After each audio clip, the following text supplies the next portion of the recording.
Alright, good morning mga bay. For today's video, for today's vlog ay mag-bats tayo. Yun, mag-bats tayo dito.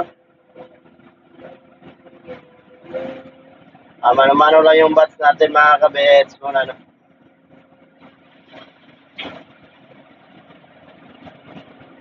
Yan. At lagyan na natin ng simento. Kukuha lang tayo ng mga simento doon mga kabets. Doon, dalawang tanner o 2,000 kilos yung ating ilalagay na simento mga kabets. Alright. So, kukuha tayo dito ng simento. Ito. Bawat bags nito ay 1,000 kilos, no? So, talagang malaki-laking sako to.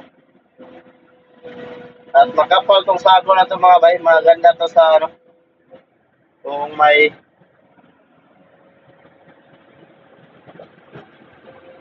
yan, no? So, lagay na natin to dito sa truck. Yan na. At butasan na lang yan sa ating kaibigan. Para dadalo yung simento. Alright. Ayan, makyatan yung ating kaibigan mga kabets. Para pagbutas, no? Kailangan butasan yan. Para yung simento ay lumaloy.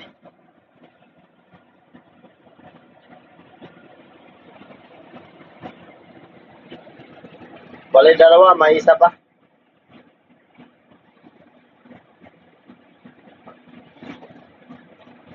Tayo kasi yung ano, batching plant. Ayan, biglang ano, masyado malaki yung butas. Biglang gumungo.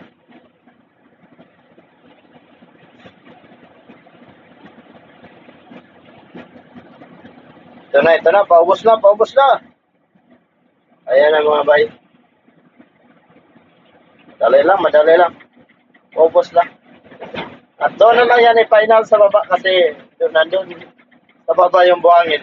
Yung kaibigan naman natin ang mag-final, maglagay dyan ng buhangin. At saka mag-final na rin paglagay ng tubig mga kabet. No? Para pa rin ito sa atin. Project dito sa flood control sa Itay Diplahan sa Buanga, Sibugay. Dito lang tayo laging nakatabay at laging nakatambay. Dito lang tayo sa ating project dahil dito tayo na-assign. Shout out sa lahat ng taga-Diplahan sa Buanga, Sibugay.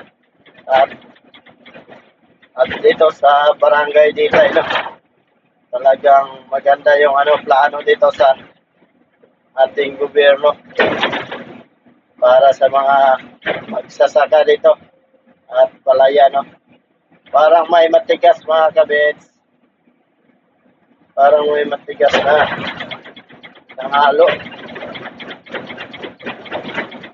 Ayun, malaglag na. Parang matigas na.